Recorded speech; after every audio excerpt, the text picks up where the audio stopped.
One, two, three, go. Could you please introduce yourself and tell us a bit about your restaurant? Actually, yung N Pinoy is mixed with uh, Asian and Filipino fusion ng food directions. That's why we come up for the mixed media of Chinese and Filipino food.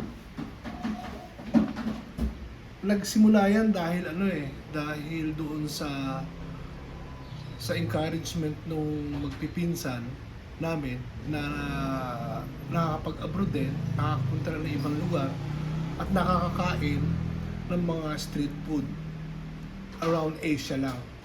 And then we meet some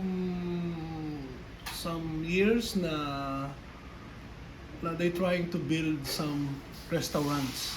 That's why we come up for the N Pinoy restaurant. Can you explain the process of getting ingredients and other supplies for your restaurant? Like from buying them to serving customers. Include na dito yung pagsasource nyo ng ingredients po, pati yung kung paano nyo na ini-store properly yung food para maging mapanatili yung freshness ng food.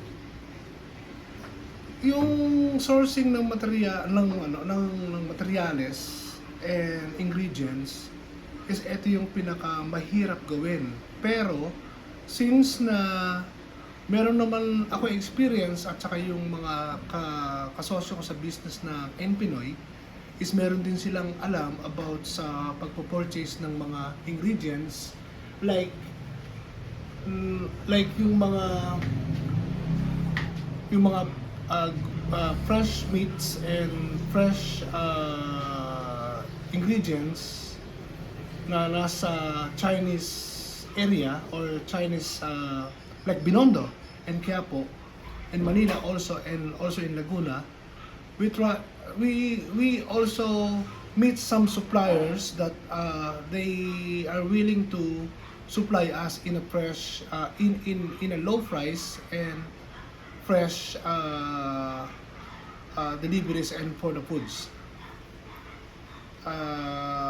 Yung restoration and yun ang medyo mahirap kasi dapat kung yung binibili naming mga ingredients at saka mga supplies is sakto lang for a week para nare-retain namin yung freshness and juiciness ng mga meats and vegetables. How do you choose suppliers for food, drinks, and other materials needed in your restaurant? Actually, nagkakaroon kami ng food testing muna. Then we come up for some directions for the like noodles,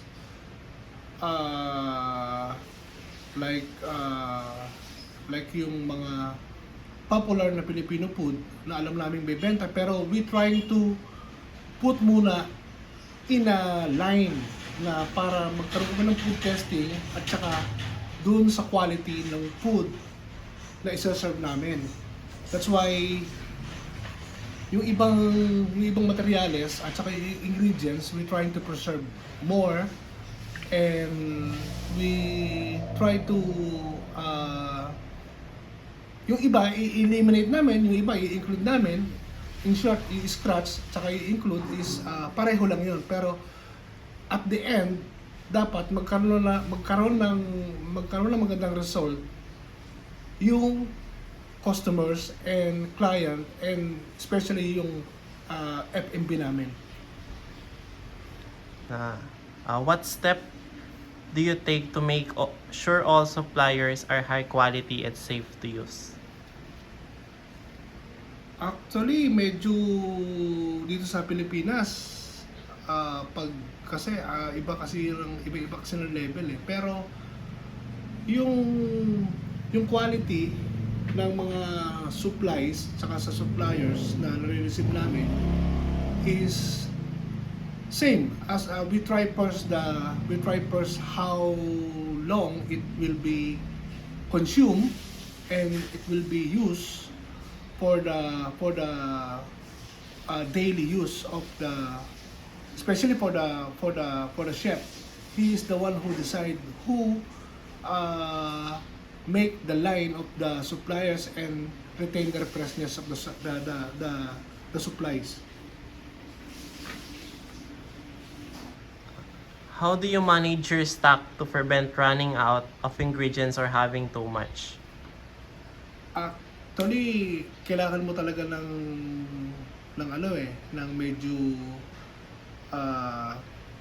inventaryo every day. And then especially yung equipment mo like chiller and freezer is you need to control everything. And then you need to check from time to time how the food and the ingredients is running on the base of the kitchen.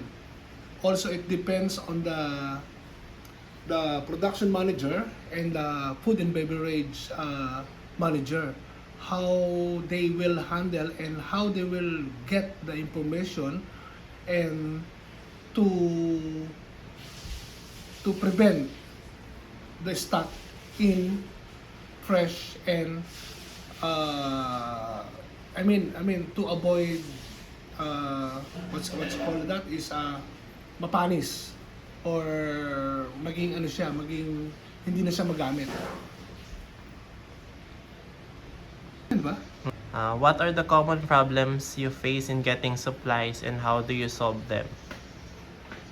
Actually, medyo sensitive kami sa ganyan. Like, kasi yung binibenta namin at hinahain namin sa customer is called is street food, pero yung fusion nun is always fresh. That's why we trying to always check the meat and the vegetables in a good conditions, and also for the stock room and for the kitchen, it will be always certified.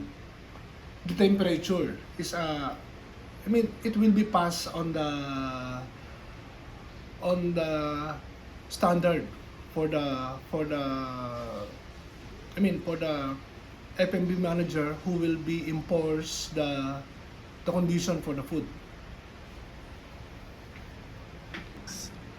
How does your restaurant handle the transportation and delivery of supplies?